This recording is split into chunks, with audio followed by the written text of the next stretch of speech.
So I'm down in Vivo Barefoot flagship store, and I'm here with Ben, master trainer and foot health expert, to take us through some things that we can start to apply and help our foot health. You might have a tennis ball lying around, you might have a dog ball or something like that. This is some practical ways that you can start to help your feet. Yeah, and this is just about reconnecting with and energizing our feet. So you can use your thumbs and slowly work down the arch of your foot from just in front of the heel. Here we're going to use a tennis ball. It's nice, you can get some good compression in there so we can stand on the ball. And we want to be doing just very small movements. It's like find any sensitive spots.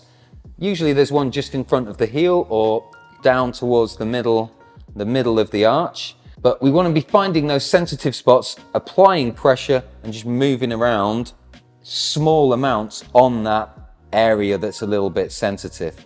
And we can slowly work our way down the middle of the arch.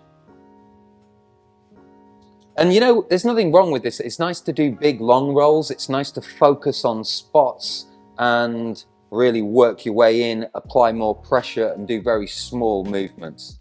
We can work to just behind the ball of the big toe is a great spot. To get that right, you want to see a little bit of the tennis ball on the inside of your foot. So the top of the ball is just behind the ball of the big toe. We can apply some pressure. Here we can lift the big toe up and down whilst we're applying the pressure, which is going to free up all those layers, the fascia and the muscles underneath there. 4 layers of muscles in the arch. Wow, yeah. Yeah. I'm really feeling that. It's fantastic. It is it's good. And we can go down. Arguably one of the most important muscles in the human foot is the abductor hallucis, which is the muscle that pulls the big toe out and helps to control our arch. So we can work our way down that inside arch. And again, if you find sensitive spots, stay there for a while. You know, there's no harm in doing this for 5 or 10 minutes a day, just to tune into your feet and massage. How does that feel? Great, I can definitely feel some tight spots, some spots that could definitely do with a little bit of maintenance and getting in there. I really like the PNF, proprioceptive neuromuscular facilitation. Contract, relax, take the big toe through that range of motion and then utilizing the ball to help break down some of that adhesion and allow the fascia and the muscle to do what it wants to do. And we can move across behind the balls as well to try and splay the metatarsal heads, as it were. We have 5 balls on our feet, not 1 ball. The thing I'm finding with that is the ankle as well. We often forget that the ankle is part of that chain. So having a nice free mobile ankle allows the foot to be a foot. Because if we get a pain with the knee is often getting bullied by the hip or the ankle. So exactly. Sometimes where the spot of pain is not necessarily where the issue is. The body is going, I've got a problem, help me, but it could be further up or down the chain. Exactly, and a lot of even plantar fasciitis and Achilles issues definitely to do with soleus and calves. So if you've got any kind of heel pain, always work a little bit further up to release as well. Third little spot, middle outside of the foot.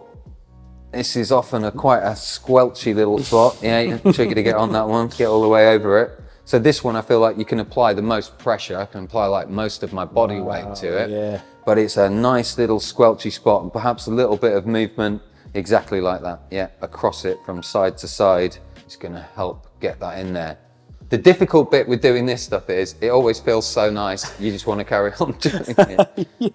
And make sure you do both feet as well. Well, that's exactly what I was about to say, Owen, is after you've done that 1 foot, have a little walk around. Wow. Just feel how different that foot is. Yeah. It just feels that little bit more energized and a little bit more prepared. So, you know, this is a great thing to do. This is brushing your teeth for your feet. Do it any time of the day, but it's a lovely thing to do before going for a walk or when you've progressed to it, training in the gym or anything like that, or going for a run, any of that stuff. So after we've energized our feet through a bit of massage, it's interesting to just try a little bit of Toega to check our range of motion, coordination, and strength. Range of motion, we can be doing joyous exercises like just pinning all the toes back. Best done on a yoga mat rather than a hard wooden floor. Otherwise it ends up being eye opening and toe opening. And then squish back and do the extension, as it were. Just lifting that up. We can actually do those individually as well. It's that I've got a thumb on my foot. So we're just checking, have we got sufficient range in our first met head, in the balls of our feet, to be able to walk and move skillfully, you know? We need something like 60 degrees range of motion there, yeah? Okay, so do we have some of that? Next one, fingers between toes. So on this one, gonna just whack our fingers between the toes. If you've never done this before, it might feel quite sensational. So just start with one finger between your big toe and the second toe, and slowly add more in. But once we've got more, if you can get all of your fingers in there, you can bend your toes up, you can bend them back down, we can stabilize the ankle and twist the midfoot. So that's quite interesting, yeah. Oh, wow. Yeah, we can twist the midfoot, and we can be moving the big toes, the toes, all of the toes, and the ankle around in a figure of 8. We're just reconnecting here. Yeah, bending them round. All right. Thinking about some coordination, can we move our toes independently? So, exactly, big toes up, little toes up. And again, we don't want to be cheating, rolling in to do that. We want to be keeping quadruped on the floor. Toes up, big toes up, keeping the balls in contact with the floor is the point. If that is challenging, lifting all the toes up and then slowly trying to pop the big one back down is a way to get into it. If you're having none of that, you just can't move your toes individually, get back down and move them manually with your fingers, or pin your toes down, lift the other one up. A little bit of that can help. Also, using your hands at the same time. I think a lot of the time when we get little toes up, little T fingers pop out, and when we do big toes up, we get the gun fingers. So hands and feet are linked, they're very near to each other in the brain. Important to tune in to both when we're doing that. Little bit of strength exercise, so it's just a subtle exercise, but can we be pinning our big toe down so hard that we're just lifting the other balls all the way off the floor? So there's 2 versions of this. This one, where we're keeping the foot long, is good for people with higher arches. Keeping it nice and long, lifting the balls off the floor. If you've got a lower arch, then we can try and drag, where we are clawing the balls back towards the heel. We've both got quite high arches, so for us, better to do the long one. Quite good to show the high arch when we're doing the other exercise.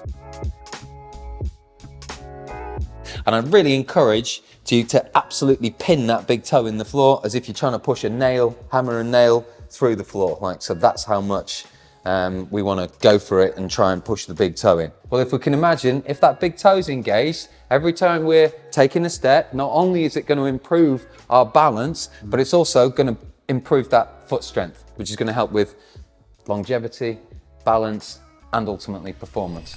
Brilliant. Yeah. Fantastic, Ben. I really appreciate that. And I think this is something that I'm definitely going to start implementing more. Yes, we can preach this lifestyle, but this is a zero cost way that you can get into using your feet how nature intended. And, you know, ultimately spending time at home barefoot. We're fortunate that we've been downstairs in the store itself with no shoes on, but these are things that you can implement at home, and you will encourage your feet to be strong, resilient, mobile feet, and help you connect more with this sort of lifestyle and move more in tune how nature intended. So Ben, thank you so much. Appreciate your time. YouTube algorithm thinks you will enjoy this video next, so go on, give it a click. Legend, mate. Yeah, absolute legend. Nice one.